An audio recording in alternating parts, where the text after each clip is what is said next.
Sports talk conversations with a good laugh mixed in.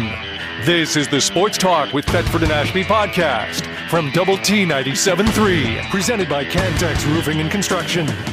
I'm Mike Hebert, owner of Cantex Roofing and Construction. Every day is game day, and we'll get it right when it comes to your roofing, construction, windows, and mirrors. Call Cantex Roofing and Construction today. Together, we are one serving you. All righty, R.C. Taylor Distributing Company.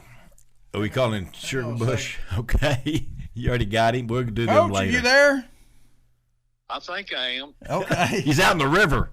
Well, before you say anything incriminating, you're on Sports Talk with Thetford and Ashby, and Mark Griffin's in here, and we wanted to wait till Griffin was here to call you and tell you congratulations on another Hall of Fame that you're going into tonight, isn't it?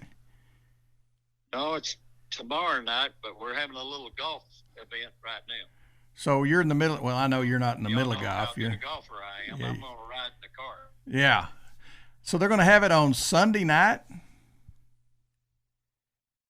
You sure you got your days right, Coach? No, not sure of anything.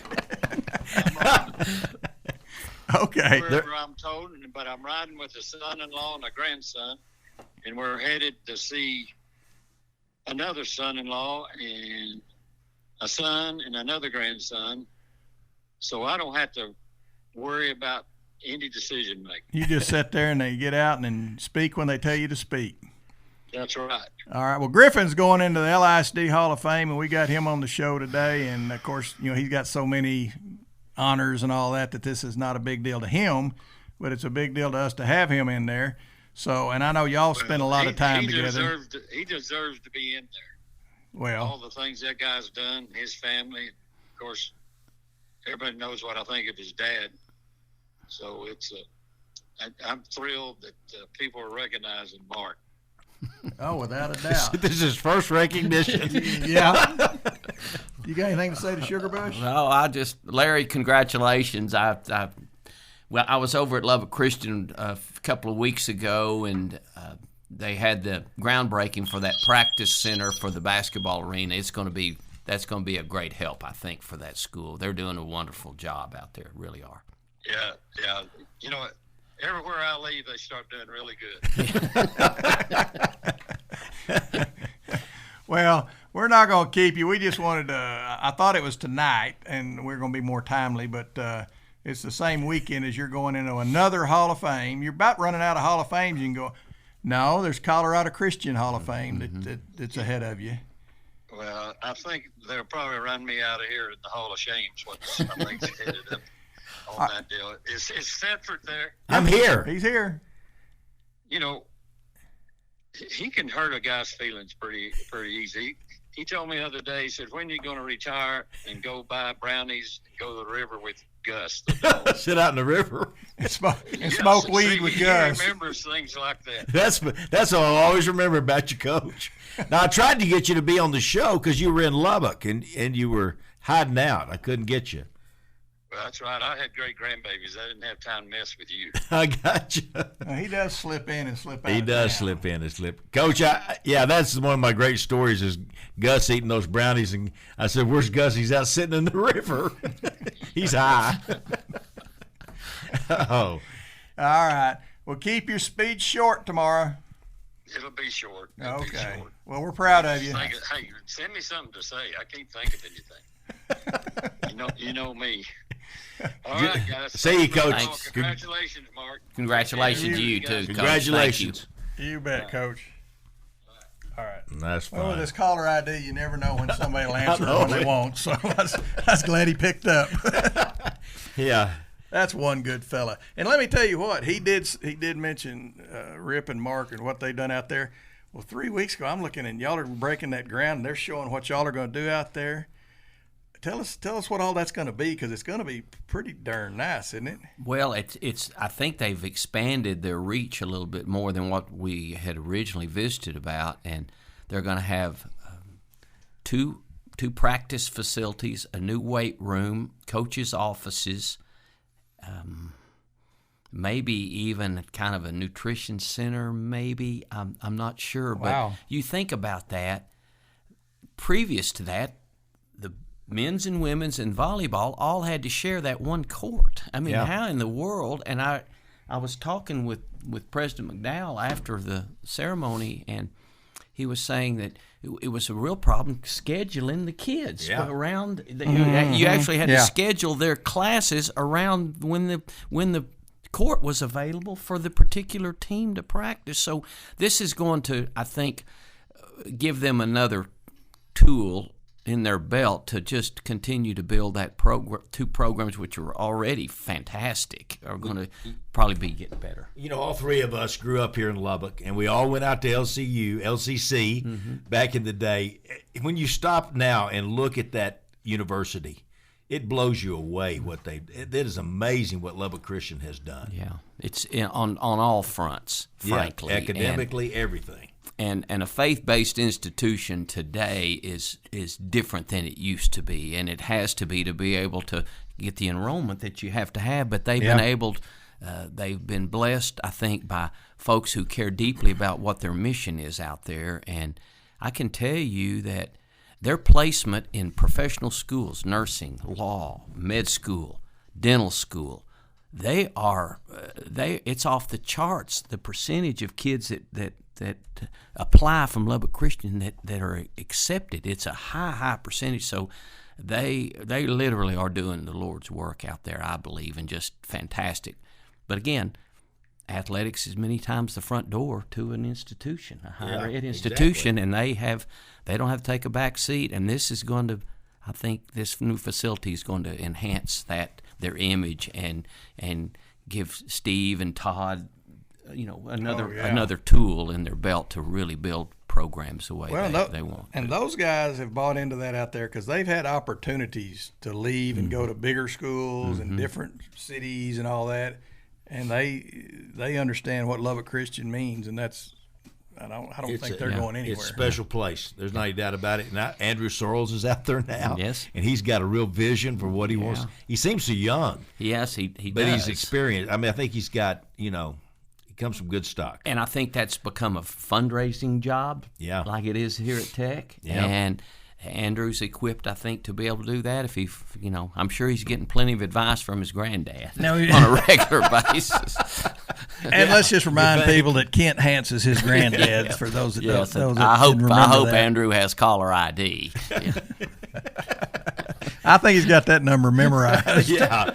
But they're doing good work. Great work. Wasn't he with the Red Raider Club before he went out there? So fundraising is sort of what he's been doing since he graduated. So he ought to be good at it. We hadn't even talked about you. Really, I mentioned it. You being the chairman of the Board of Regents, and what an honored position. And boy, we talk about what's going on at LCU. What's going on at Tech? I can't even comprehend it. It's amazing, and this season that we're in out there is unbelievable, and the landscape's changing. I mean, we really, part of the rationale behind that south end zone was we needed to continue to be relevant in the conversation, because the day's coming where there's going to be a 65 team conference, whatever the number super conference is, whatever that is, and we need to make sure we're in that conversation. And that facility, when the fans show up for that first football game at the end of August, they're going to be blown away by that. I can't believe it. Unbelievable. And the foresight to move the visitors down to the northeast that wasn't originally part of the plan, but the more we talked about it, we said, let's do that while we're doing this. Let's just get it knocked out and get it out of the way and get them. I can't think of anything worse than fans coming in and having to walk around the visitors' buses over there, because that 6th Street is going to be a major fan experience thoroughfare. Well, they can nowadays, for those that don't know, that northeast corner is where the visitors are going to be, and they can get in their bus and be on the Marcia Sharp and be out of there. That's right. In a flash. And they got the tunnel all the way down to the field, so they don't have to worry about that one or two yahoos up there that feel the need to share their drink or whatever. You look thirsty. You look. Hey, 12, you look thirsty.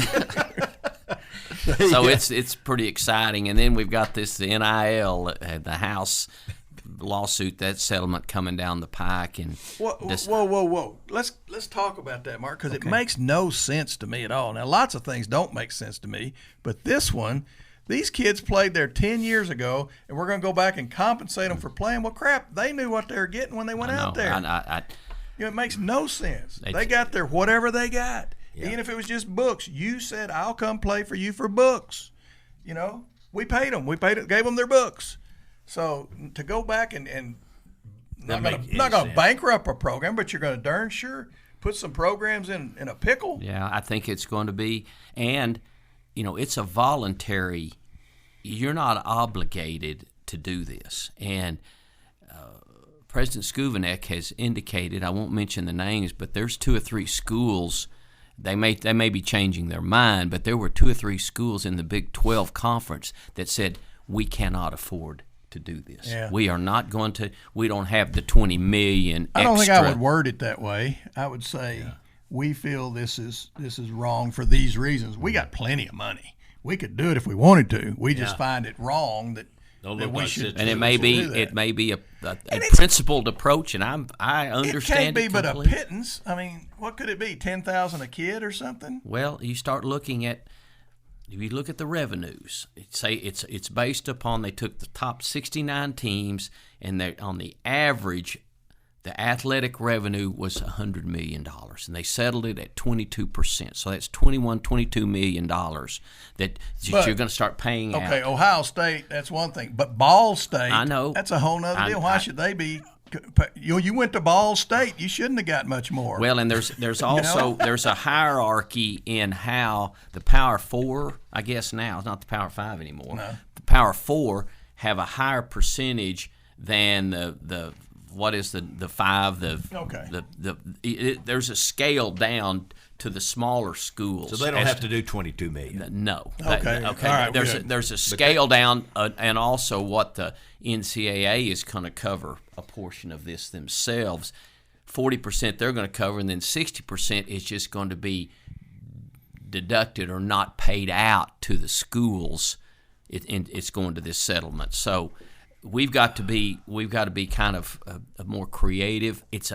I think you're going to see, number one, roster caps. I think you're going to see right now it's at 85 in football. Yeah. There was some pushback on that. They may bump that up a little bit, but that's going to impact the walk-on program. Joey's got 120 kids out there. And those other beyond 85 are walk-ons. Well, you're paying who's playing, so you got to limit that.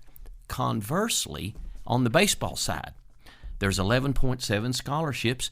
Tim may carry 25. I think it may change. They're going to have to put a cap on that, and it may not be 30. When we played Ash, we might have had 22 kids on the team, maybe.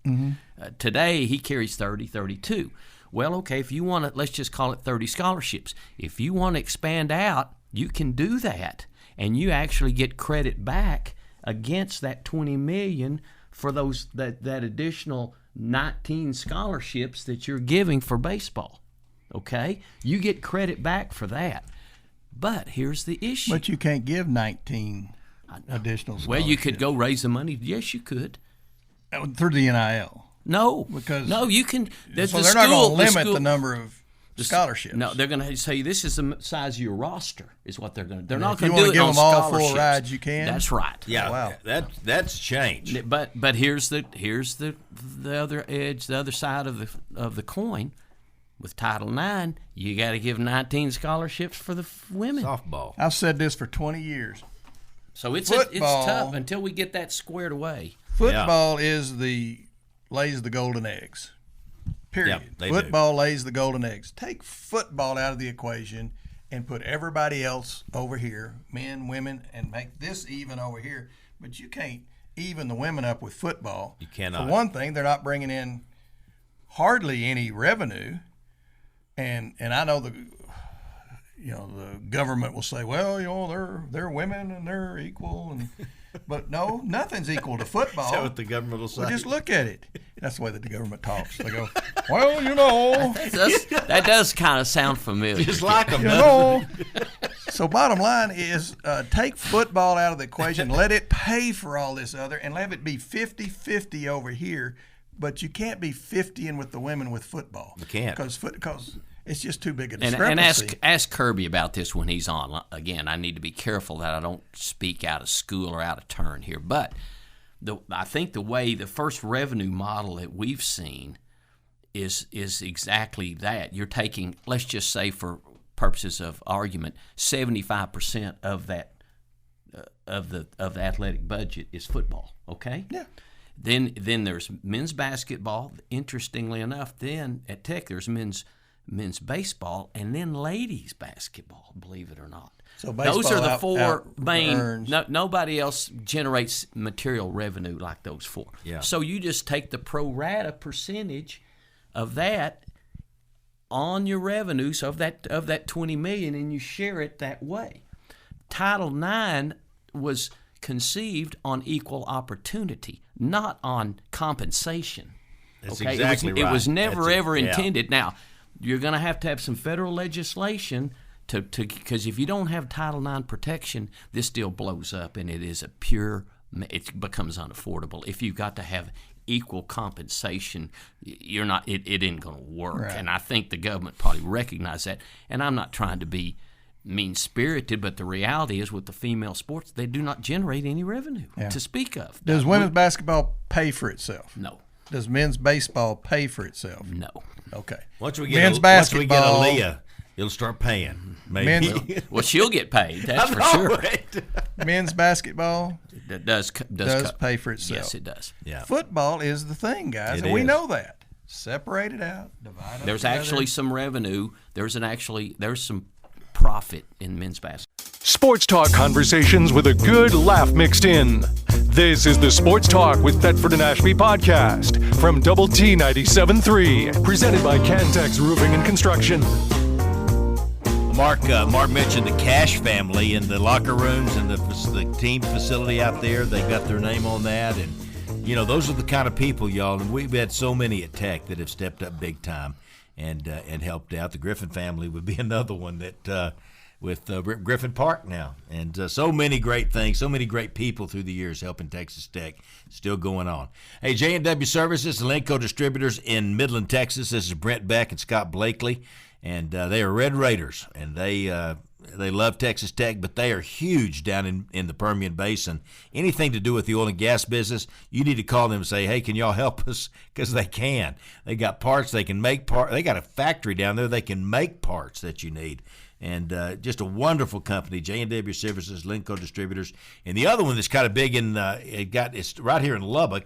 I'd have never thought that Mighty Wash, they employ 400 people now or more, and they're all over Lubbock. They're all over the Permian Basin, eastern New Mexico. Mighty Wash is the Texas Tech car wash. That's where the coaches go. All right. Did you get your headset? Yeah, we got to remember to take them back to sunny something. Somebody? Something. All right. Okay, I think we have Kirby. We are have you with Kirby. us? Kirby, you there? Yep. Good afternoon, gentlemen. Hey, do you remember when you Good used to morning. come on like all the time, and you could drive all the way across town? I mean, way across town to 98th and University, and come in and be on the studio with us. Do you remember those days? I remember coming on by phone or in person every time you guys invite me. Okay, I thought you. He's put you back in your place, didn't he? Those Okay, invitations are few and far we between appreciate these days. your time, whether it's on the phone or in person. But Mark Griffin's sitting here in person with us. Have you ever met Mark? He's the big boss, of Yeah. course. Chairman Griffin. Good morning. Powerful man, isn't he? Can you hear him, Mark? No, thank you. Oh, Hang on a Very second. good. here. You ought to be turned up. Testing 1, 2, 3, 4. Can you hear it? Okay, all right. Now you've got it. No, all he right. he said you were the big man. He said you're the big boss man. You say a lot of things when you're calling in. Yeah, that's right. We're not looking at you. Well, hey, Kirby, thank you for being on. We've already gone over a bunch of stuff with this money and this is crazy times. I'm telling you, you get to be right in the middle of it. Isn't that great? Well, it's changing times and things are evolving. There's a new model coming for college athletics, and I was able to hear the 2 segments ago with Mark, and he was doing a great job, of course, explaining it all. But you guys know this. I'm so fortunate. We in Texas Tech athletics are so fortunate. I would put the structure that we have up against anybody in this country when you talk about alignment, from the Board of Regents to Chancellor Mitchell to President Skuvenek to our athletics department. We couldn't be more fortunate to have the support, the direction, the leadership that we have, and there's no university out there that has more alignment than we enjoy at Texas Tech. So I'm thankful for that each and every day, and it starts with Mark as the chair of the board of Regents, and just appreciate his leadership and his accessibility to me and to this athletics department. Wow. Thank you. Well said, Kirby. It was very nice. Yeah. We've got Kirby's salary adjustment coming up in August. So Yeah. his timing I is sort of impeccable. sensed that. Yeah. Talking big bucks these days. Everybody's getting big bucks. Yeah, Kirby's working an NIL deal on the side. I think he is. All right, well, then you heard that we talked earlier a little bit about this, where we're having to pay, what is it, looking like $22 million to, I guess, just this year's bunch of. What's the deal for the last 10 years? Because my boy was out there 14 years ago, and I need to get him a little bit of this money. The damages piece, yeah. It's $2.7 billion that will be paid in back damages, yeah, with a B. And off the top of my head, I forget the exact year that it goes back to, maybe 2016 ballpark. There. Well, who in the world would come up with that? I mean, okay, obviously it's 2016 we go back to. Everybody knows that. This doesn't make any sense at all to me, because all those kids, my kid included, went out there for whatever it was they got. And that's what they were told they were going to get, and that's what they got. They weren't told they were going to get money or anything like that. So I don't understand where any kind of commonsensical person would say, well, yeah, we owe those people 10 years ago some money. And what the heck? You guys recognize this. The decisions that are being made today are being made by the courts. They're not being made by the NCAA. They're not being made by presidents or athletics directors, of course. I mean, they're being made by the court system. And the House case was filed, I believe, in 20 or 21. So then you go to it's part of the legal system where the back damages can go back so many years. So it's part of the legal system that gets you to that 2016 mark. Okay. Yeah, that was part of the plaintiff's petition or the class action originally. That was their recommendation or their claim or their petition, whatever it was, and in the course of settlement negotiations, I don't think they just drew something out of the hat. Well, is there a certain amount that kid in 2016, is he going to get $150? Is he going to get $10,000? Is there a number on this? What was reported last week, and the segment that I was listening to, Mark was alluding to this. So the plaintiff attorneys have indicated they're going to award the damages 75%. I could be a couple percentage points off here, but 75% to former football players, 15% to men's basketball former players, 5%, I believe, to women's basketball, and then the remaining 5% would be distributed by some formula to the remaining student athletes that opt to be a part of that class. Okay. All right. I don't have to like it. I just got to accept it. Yep. It's pretty complicated. It really is. And the courts, when you say damages, Kirby, the damage, I guess, was back in those days, they used the kids' name, image, and likeness to make money for the university. Is that the damage? I don't understand damages. Yeah, well, there's 3 cases, right? And we generally, in the profession and in the media, have just adopted the House case. And the House case was indeed one of 3 or 4 cases that were consolidated into this single settlement. And the House case pertained particularly to broadcast NIL rights of student athletes. So they should be compensated for the use of their NIL on television broadcast. But there was a second case that dealt particularly, specifically with pay for play.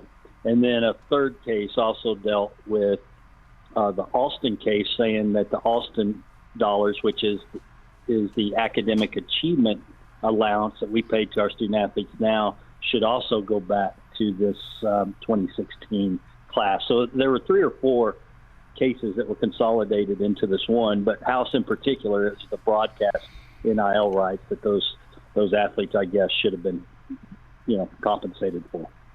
All right. Are we looking at any kind of cap on NIL? Is there something in the works for that? Because obviously you're just going to have the rich schools buy the better players, and if we don't get some kind of cap on it. Yeah, part of the settlement agreement, and I think one thing that is important to note, this settlement still has to have the approval of Judge Wilkins. So the settlement, while we anticipate it being approved, it's not final yet.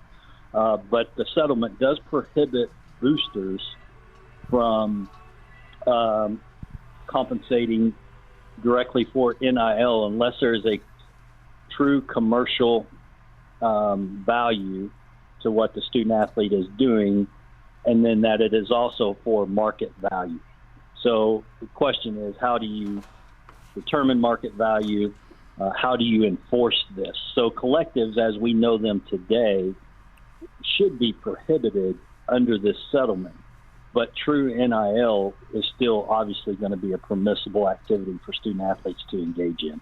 But it comes down to enforcement, and everybody has agreed the NCAA is not the right association to enforce these things. It's got to be a third party. So a lot of questions. We have more questions about this settlement than we have answers to. Hey, Kirby, you had no idea when you became an athletic director it was going to get this complicated. I mean, this is complicated. There's a lot going on that was not even on your plate a few years ago. It was not even a thought. No, it is complex, and as we look forward, you hope by the beginning of the fall that the settlement can be finalized. We still say, and people question us, but we still need some congressional action. So we're probably not going to get anything before the presidential election. So you're looking into next calendar year. And then the NCAA is intending to come up with a new governance model to let the Power 4 conferences make our own rules that would be compliant with this settlement. So it does get complicated very fast. And then you layer on, y'all were talking about earlier, Title IX, and that gets really complex because, student athletes have never been paid in this manner before. And there definitely are a lot more questions around the Title IX subject than we have answers for. Go ahead, Mark. And then to complicate it just a little bit, in today's landscape, the NIL contributions that people make, that is not to a 501c3. It is not tax deductible. You give to the if you give to the Red Raider Club, it is. So can you imagine that balancing act when you're trying to raise NIL money for a particular sport that means something to you, that you enjoy, knowing full well that's just out of the pocket. There's not even a benefit that is attached necessarily to that other than the economic benefit for the student athlete. So that even complicates it more. Then but if you bring it in house, obviously, then that adds a tax deductibility. Yeah. But then there's other aspects to it that you've got to enforce. You've got to have a quid pro quo there. There's got to be some type of compensation in some way from the student back to whoever's funding that NIL for public appearances. Cody, when he helped put this thing together, Cody Campbell did, it had that component of nonprofit participation. You had to go show up and assist and be engaged so many hours worth of nonprofit. Is this going to change now with the NIL coming in house? If that's what happens, who knows? Well, Kirby's got his finger on the pulse, but man, that heart is beating differently now. Well, it just seems like something's wrong when there can be an athlete, the quarterback, the one at USC. What's he getting? But makes more money than the coach, the athletic director, the chancellor. The chancellor. Anyway, it just seems little. It seems like it's backwards. We got the tail wagging the dog. I don't know. I feel for you guys, and I'm so glad we have y'all. I can tell you, just from sitting there listening this morning, we are blessed to have you, Kirby, and to have Mark as the chairman, and our Board of Regents, and Dr. Skubinik. We love him to death, and Ted Mitchell. We got a great team here right now, and thank goodness we do. Well, as I said at the beginning, we're very fortunate as an athletics director, and I tell all of our head coaches that we're very fortunate to have the leadership, the alignment, and the support that we enjoy each and every day, because there are challenges, there's choppy waters ahead, but we're gonna keep rowing in the same direction, and we're gonna be okay. We're gonna until President Skubinik tells me we're in this for participatory reasons and not competitive reasons. We're going to continue to find a way to compete at the highest level. Now, we may have to make some decisions internally. We may look differently. We may operate differently 5 years from now than we do today, but we're still going to continue to invest into our programs and give our student athletes and coaches opportunities to win Big 12 conference championships. All right, you mentioned that, Kirby, and Gary and I were talking earlier. We started to do a list of the station out here is doing a bunch of the year of Texas Tech sports. And what were some highlights for you this year? Not everything went perfectly, but what were some highlights for you with our teams and our coaches and those kinds of things? Well, you have to start in Boston, right? Winning the indoor track and field national championship. Big time. And, I was there 2 days for that, for the prelims and the finals. And, I still tell people the finals that afternoon in Boston, it was just special because, we scored heavily in the sprints and the sprints. So coming out of day one, we were down in the rankings. We were probably 10th or 12th. And then, slowly we started at event by event. Red Raiders would score 10 points. You saw us creeping up that scoreboard, and everybody was looking over their shoulder. But what I love more than anything were our athletes that were competing.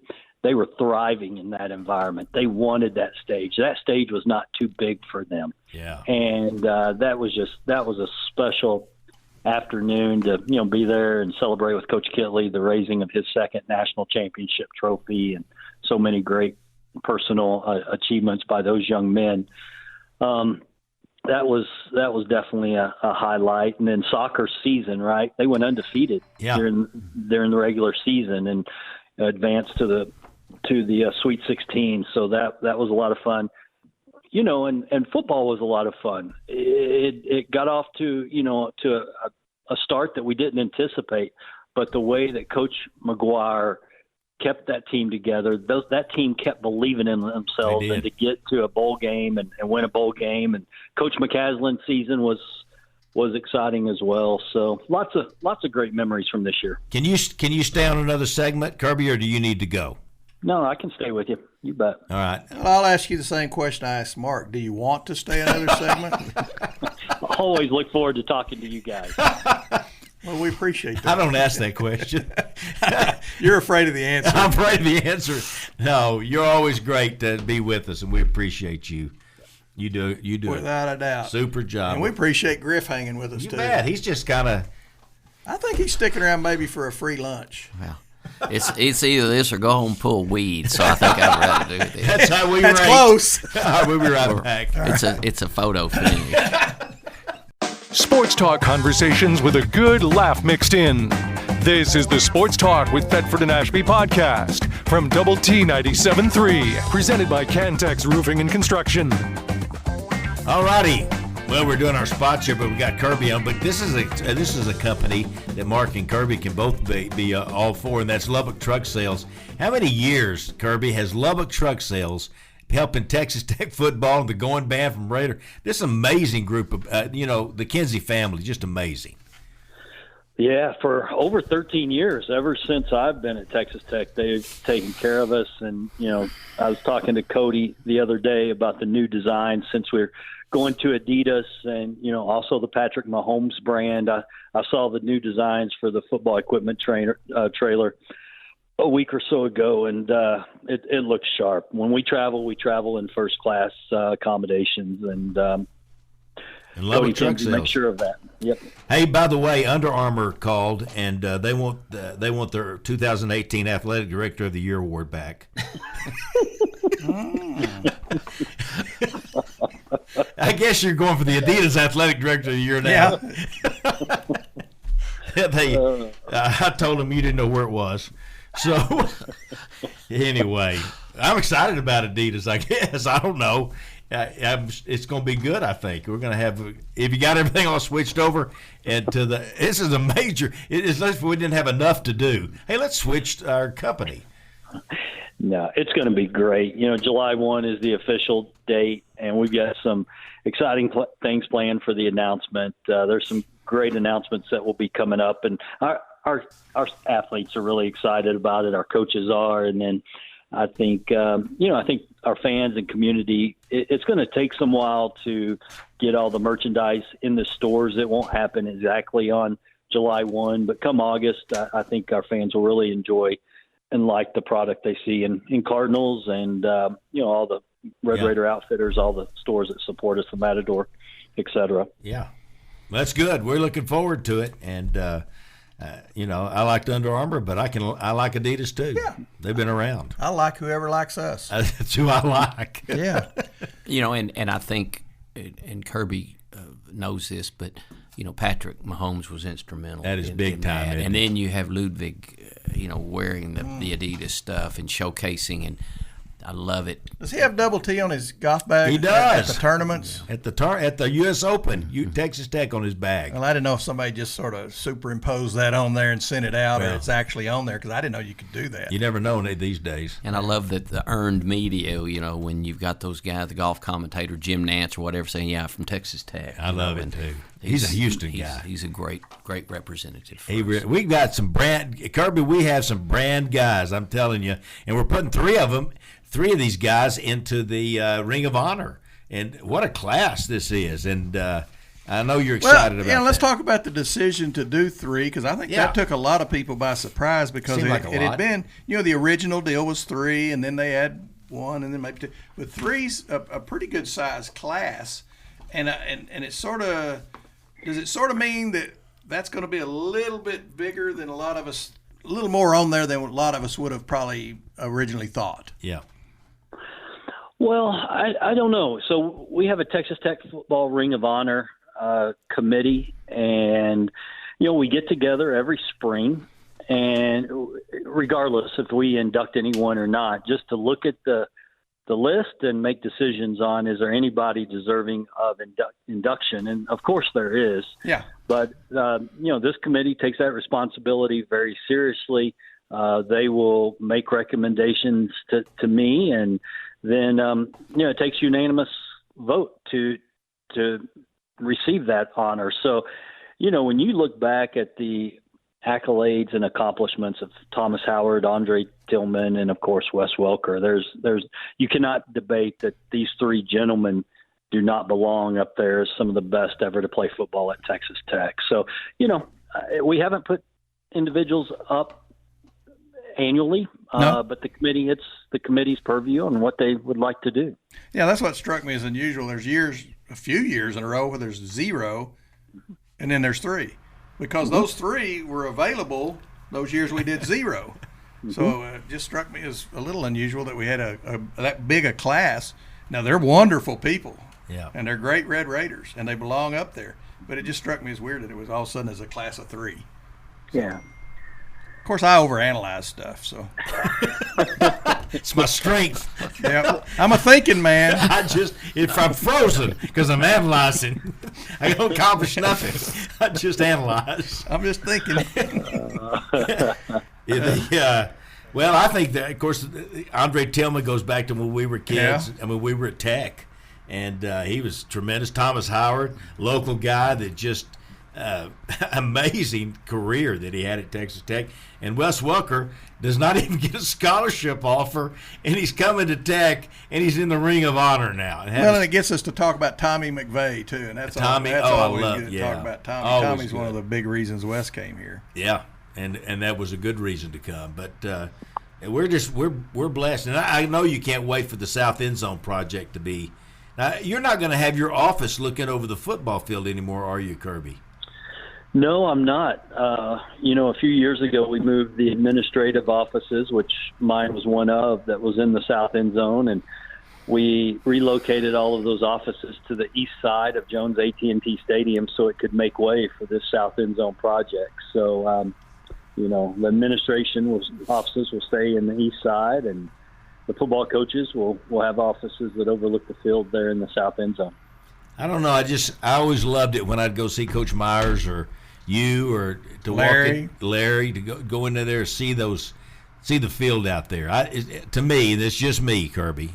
I think you should have an office that overlooks the field. You're kind of important to our athletic department. Well, I talked to Gerald about this too. I don't think we ever won a football game because the athletic director's office could see the field. So, and we're going to generate a lot more revenue from those suites and loge boxes than we did with our offices. So I hear you. Yeah. Well, we'd have paid to sit in your office if you'd have just mentioned it. I can't wait to see it. We had Fewen on a couple of weeks ago, and Gary had him on before then, and this is a phenomenal thing that y'all are doing with football. Are you so proud of it? I'm very proud of it, and there's been lots of individuals that have stepped forward that are going to have allowed this to become a reality, and it's going to be exciting to cut the ribbon on that facility, and we've got some big plans to do that, and some special guests coming back to be a part of that. But it's going to be something that this community and Texas Tech University is going to be very proud of for forever. So it's something that has been a lot of fun to be a very small part of. Kirby won't say this, but maybe I can, but he's raised over $100 million. That's donor based. That freed us up to have to. It's about a $240 million project, and that's freed us up to be able to bond an amount that does not impact our. We have a very, very strong financial bond rating, and we're able to take on this bond debt of $130 million or whatever, and without compromising or sacrificing our bond rating, and that's just a credit to Kirby and Andrea and the whole staff, the Red Raider Club staff that got out there and raised that kind of donor-driven money to help us offset that cost. It was significant. It really was. It was. Fewen took me through it about a month or so ago, and we went through it, and he's saying, this is this. I can't imagine that y'all forgot anything. Here's where the cheerleaders are. Here's where the chain gang, here's their room. I thought, that's my so gosh, great. If you thought of anything, you'd go, oh, darn, we forgot all about bathrooms or something like that. No, Kirby? I think it's more on the change order side than forgetting something. Yeah. There was a few ads there at the 11th hour, but they've just done it's Manhattan and Lee Lewis in combination in partnership there, and they've just been fantastic. Well, they're working hard. They are. I see them out there Sunday morning. They're working. Kirby can correct me. I think there's in excess of 200 6 days a week working out there, probably 10-hour days at least. So gosh. he tells us July 31, I believe, that he's handing the offices over to the coaches when they come back. You think all that construction stuff will be out of there? On the field side, I'm not going to speak to the training center, the dressing room on the back. What are you hearing, Kirby? Yeah. You probably didn't mention it to you. Well, no, Mark is exactly right. So the coaches will move into that end zone July 19th, 20th when they all get back from vacation. And then, there'll still be punch lists going on. There'll still be some branding that will be going up. But then the Womble Football Center, Mark's right, it'll probably be the middle of September before we get the keys to that piece of the project. But it's going to be first class, and just we're so fortunate that those individuals have stepped forward and allowed us to do it.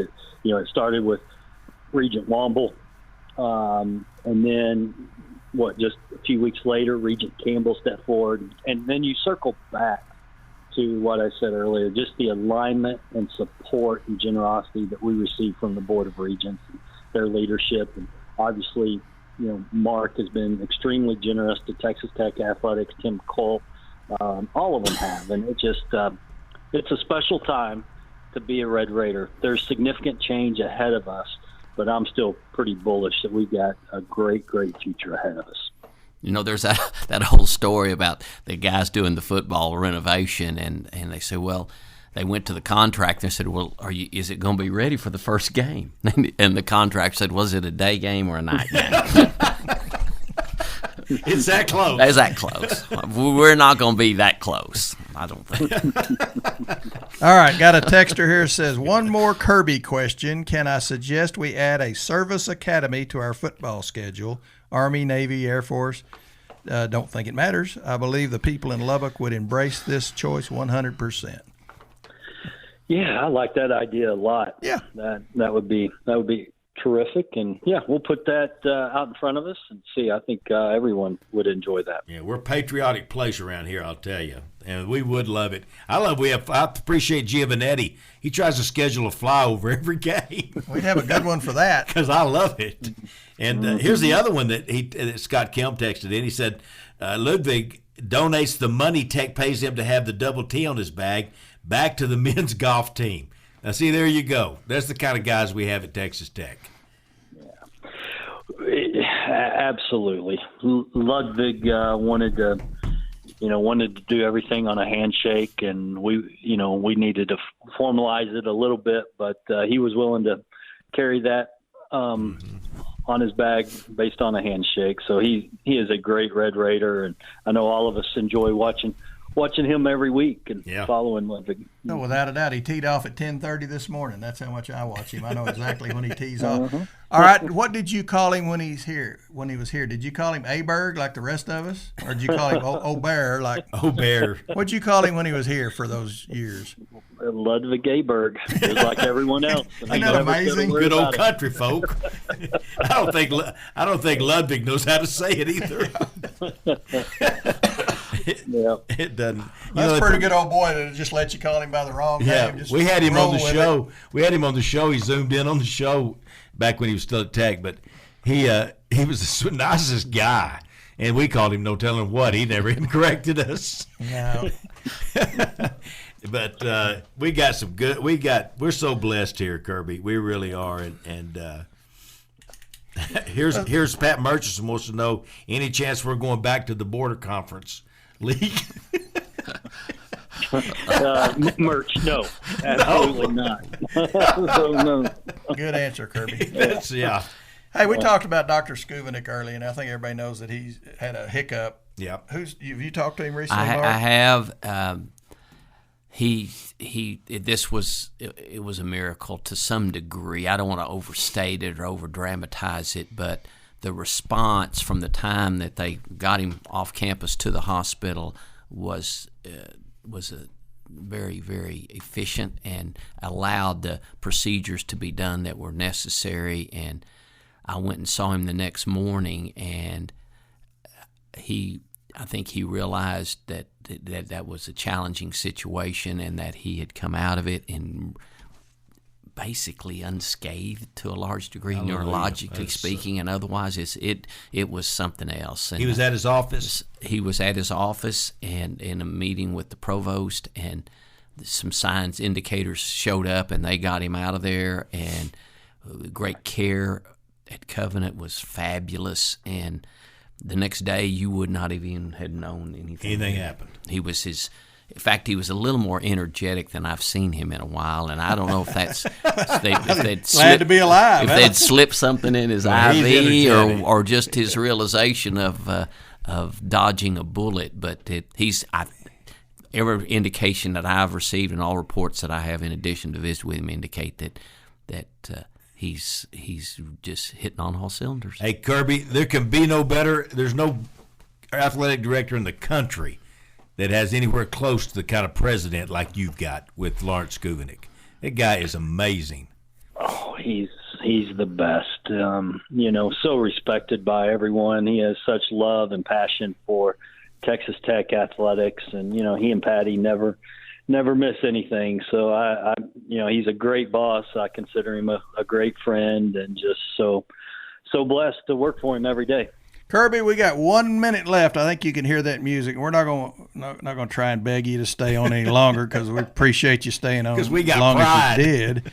Yeah, that's right. We're not going to ask you again if you want to be on another segment. We're going to let you go. But 30 seconds. Wrap this thing up.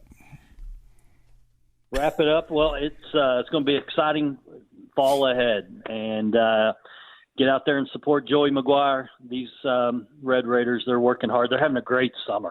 The optimism, the energy, the confidence is there. It's going to be a great year ahead. Thank you for all you do. Appreciate you guys having me on. Well, appreciate you, Kirby. Yeah, Thanks for appreciate being you, on Kirby. with us. Thanks to Mark Griffin, too. Mark came and sat in with us for an hour or longer. That'll impact ratings. All right. Guns up, Kirby. Guns up. We'll see you, Kirby. Okay, bye-bye. You've been listening to the Sports Talk with Thetford and Ashby podcast from Double T 97.3. Catch the show live Saturday mornings from 9 to noon on Double T 97.3 FM or on the Double T 97.3 mobile app.